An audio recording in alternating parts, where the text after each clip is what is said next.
So today we're diving into a story. It's a story of incredible hope, a leader who is celebrated around the world, and a nation that is now, well, it's at a really dangerous crossroads. We're talking about what's happening right now in Tanzania. And it just makes you ask, right? How does all that hope, that bright future, just curdle into fear and chaos so fast? To really get what's going on in Tanzania, you've got to zoom out and look at the bigger picture first. You see, this isn't just a story about one country. What's happening in East Africa, it's not happening in a vacuum. Nope, it's actually part of a much larger and honestly a deeply troubling pattern that we're seeing play out all across the continent. I mean, just look at the last few weeks. We've seen streets just erupt in West Africa. Think about places like Cameroon or Senegal. Elections there were supposed to be about change, but instead, they just brought frustration. People felt like their voices were completely ignored. And that wave of discontent, it's spreading. There's a new storm brewing in East Africa. And yeah, Tanzania is right at the epicenter. So, to get why this crisis is so painful, you really have to go back to the promise that came before it. And that promise, it was all wrapped up in one person, President Samia Suluhu Hassan. Now, back in 2021, she wasn't actually elected. She stepped up. She ascended to the presidency after her predecessor died suddenly. And in that one moment, boom, Tanzania made history. She became the nation's very first female president. I mean, what a powerful symbol of progress, right? And she brought with her something the country hadn't really felt in a long, long time: hope. And for a while there, it really felt like things were changing. She lifted a 6-year ban on political rallies? Check. She allowed exiled opposition leaders to come back home, safely? Check. She even rejoined the international community, getting involved in things like the COVAX vaccine initiative. And she was pushing for these huge infrastructure projects.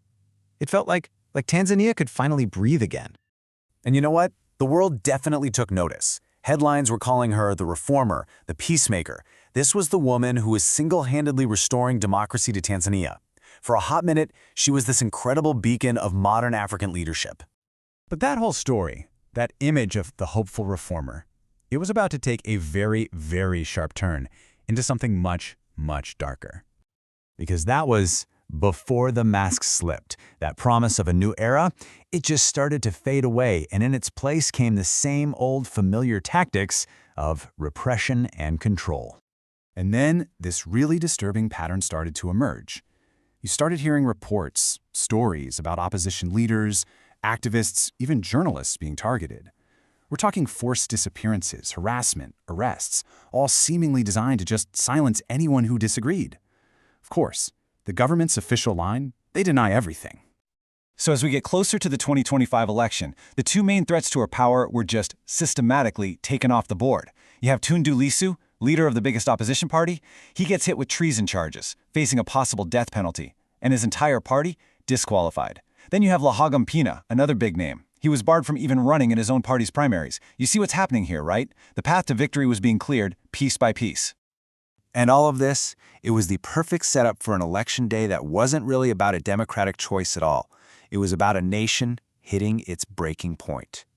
So picture this, October 29th. This was supposed to be a historic day for Tanzania, but as the sun came up, you could just feel it. Something was deeply wrong. The streets were way too quiet. Those long lines of voters you expect to see, they just weren't there. Get this. 37 million people were registered to vote. That's a huge potential for democracy, right? And yet, the polling stations were half empty. People stayed home. And this wasn't apathy, this was fear. That quiet at the ballot box, it ended up speaking way louder than any vote ever could. But not everyone stayed home, and not everyone stayed silent. The people who did take to the streets, they had a really clear message.